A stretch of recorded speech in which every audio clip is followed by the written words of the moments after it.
Bom dia, turma, bom dia a todos. Vamos aqui iniciando mais um ano de biologia dessa semana. Também, como todas as matérias que a gente já passou, vamos iniciar capítulo novo. Vamos iniciar capítulo de bioquímica da nossa apostila de biologia, né? Então vocês sabem que nosso conteúdo de biologia não é do livro, da apostila. Então vamos iniciar aqui mais um capítulo, né?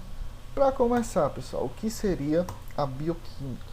Acredito que vocês lembrem da nossa primeira aula de biologia, onde eu disse para vocês que a biologia tem diversos ramos, né? Então a gente já viu a parte de genética, parte de evolução. Então são ramos da biologia. Aqui a gente vai iniciar o capítulo de bioquímica, bastante interessante, bastante conteúdo, bastante teoria, tá? Assim como os outros conteúdos de genética, bastante teoria, bastante nome estranho, mas que se você estudar com atenção, você tira de letra todo esse conteúdo, tá? Então, o que seria a bioquímica? É a parte da biologia responsável pelo estudo das estruturas, da organização e das transformações de moléculas, quase não sai, né? Então, a parte de bioquímica é essa parte que vai estudar as estruturas, organizações e transformações das moléculas, tá? Que ocorrem numa célula. Então, quando você não vai estudar a célula, como a gente viu. Você vai estudar a estrutura, organizações e as transformações que elas fazem, tá? Essas moléculas. Essas transformações configuram o que chamamos de metabolismo.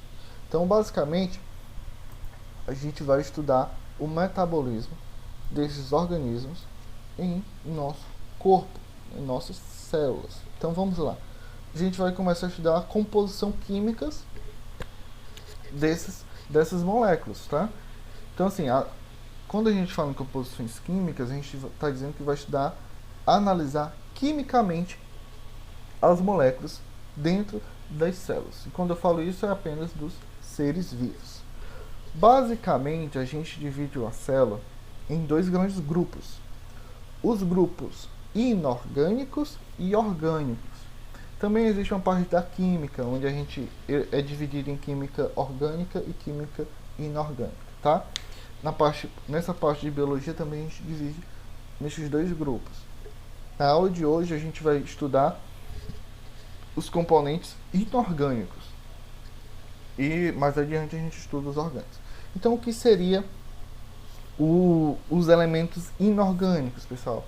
São moléculas simples sem carbonos na sua composição. Então, qualquer elemento que não tenha o carbono na sua composição química, chamamos de elementos inorgânicos. Então, basicamente, a diferença é essa, tá?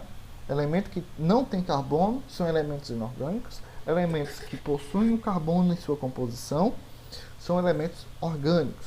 Então, entre os inorgânicos, a gente tem a água e a gente tem os sais minerais. A água tem carbono, né? É formado por H2O, hidrogênio e oxigênio. Então, é um elemento inorgânico, assim como os sais minerais. Vamos focar primeiro aqui na água. A água é um elemento essencial, tanto que grande parte do nosso corpo é formada pela água, tá? Então, vamos aqui.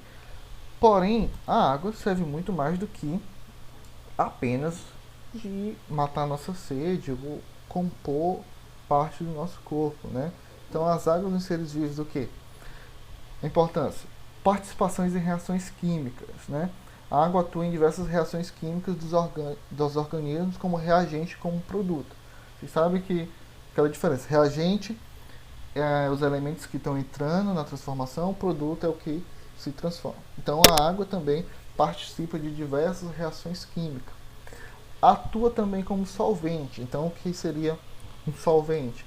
É uma substância capaz de dissolver gases, proteínas, aminoácidos e outras substâncias. Então, quando eu entro com uma substância onde eu consigo dissolver essas outras, a gente chama de solvente. Então, a água também é um tipo de solvente. Meio de transporte: o fluxo da água nas células no organismo facilita o transporte de substâncias como hormônios, nutrientes, gases. Então, o que faz todos esses nutrientes, essas outras substâncias circularem no nosso corpo? A água, né? A água ajuda a realizar esse meio de transporte dentro do nosso organismo. E proteção térmica, né? Então, a gente sabe que existe uma variação de temperatura, e mesmo quando ela recebe grande quantidade de calor. Então a água no nosso corpo também ajuda a ter essa proteção térmica, certo? Então a água, como vocês acabaram de ver, não é apenas para matar nossa sede ou cozinhar. Além da água, eu falei que os elementos inorgânicos seriam os sais minerais. Então, os sais minerais são substâncias inorgânicas, ou seja, não possuem carbonos, e sua maior parte está concentrada nos ossos, certo? Então, a maior parte dos nossos sais minerais está concentrada no chão. Entre eles, a gente pode citar o cálcio, o fósforo, o potássio, o enxofre, o sódio, o magnésio, o ferro, o cobre, o zinco, o selênio, o cromo. Então, são todos sais minerais presentes em nossos corpos, que são elementos inorgânicos. Então aqui tem alguns principais fontes importantes. O sódio, a gente adquire através do sal de cozinha, né? O sódio chamamos de sal, necessário para a transmissão nervosa e o equilíbrio hídrico. O cloro, lembra que quando a gente estava estudando na parte de química, a composição do sal de cozinha, a gente pegava o cloro e o sódio, formava o NaCl, cloreto de sódio, que é o próprio sal. Então por isso que na biologia ele botou dividido aqui, mas basicamente é a mesma coisa, cloreto de sódio, NaCl, né? O cloro também é sal de cozinha, necessário na formação de suco gástrico. O fósforo, né? A gente encontra nas carnes, leites, cereais, atua na composição dos ossos e nos dentes. O potássio também na parte a gente adquire nas carnes, leites e frutas, necessário para a transmissão nervosa e a contração muscular. Por isso que é importante, a parte de biologia, a gente entra aqui um pouco na parte de alimentação. Ter uma alimentação balanceada. O que seria isso? Uma alimentação saudável, onde eu consiga tirar dos alimentos todos esses sais minerais. Que eu coma coisas que eu consiga obter, né, todos esses sais minerais. E aqui a gente tem algumas fontes, né? O cálcio, laticínio e peixe, fundamental para os ossos e dentes. O iodo, sal e frutos do mar, faz parte dos hormônios da tireoide.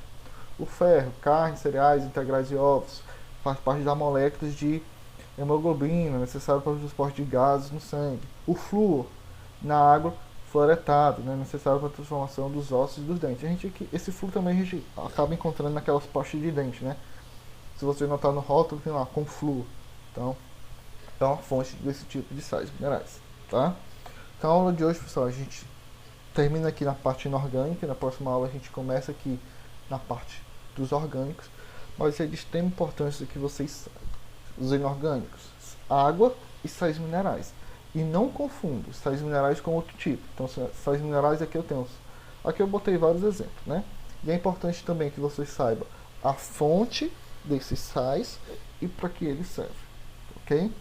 Terminamos aqui a nossa aula, fiquem com a atividade, até a próxima.